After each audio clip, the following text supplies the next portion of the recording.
Mumaajala keenya ni baamana. Guduruu Wallaggaa to'annaa isaatiin ala ta'uu amanee jira.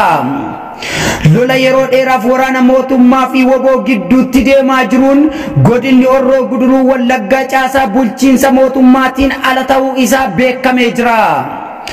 Gabaasni torbee tokkoon dura waajjirri PP Oromiyaatti dhiyaate irratti mari'atame akka ibsutti caasaan mootummaa aanota godinichaa keessa jiran qunnamtii isaa naannoo Oromiyaa waliin qaban citeera. Akka gabaasni waajjira PP'tti dhiyaate kun jedhutti waraanni bilisummaa Oromoo woboon guutuu baadiyyaa godinichaa qabatee jira.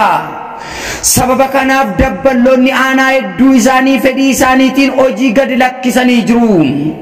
Gariin ammoo magaalaa guddittii godinichaa kan taate gara magaalaa Shambuutti baqatanii jiran. Mootummaan naannoo garuu sababa rakkoo nageenyaa karaa irratti hammaateef garas deemee dabballoota kana ijaaruu hin dandeenye jedhameera.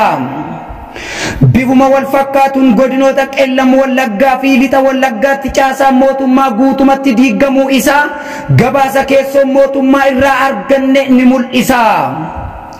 Injifannoo waraana bilisummaa Oromoo woboo zoonii kibbaa. Cibbirraa Odaa Odoolaa Buttaa Qorodoolaa guyyaa 11/2021 aduu guyyattiin diina adabuu isaa beeksisee ture.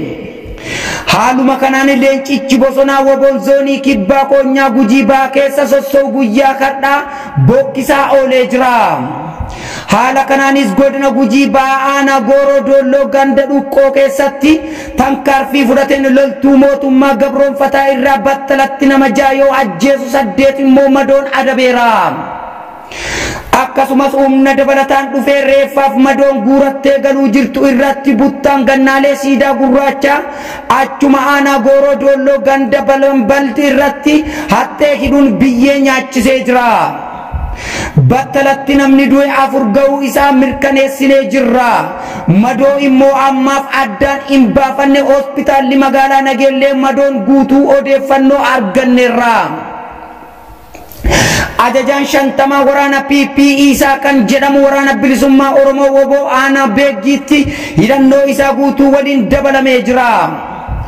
Guyyaa 11/2021 injifannoo woboo Koonyaa Lixaa milishaan Kabeelaa Naasuu du'aa milishoota ulee PP ta'uudhaan waraana PP waliin uummata afaan qawween cabaqanii ijaarsaa jiran kan yeroo maraa gorsaa turre ganama kana waraanni bilisummaa Oromoo woboon godina Wallaggaa Lixaa bakka addaa maqaa Najjoo jedhamutti osoo ishee waraana mootummaa bishaan guuruu jirtu tankaarfii irratti fudhateen battalumatti 2 ajjeesuu kilaashii ishee wajjin galii qabsoo bilisummaa Oromoof oolchee jira.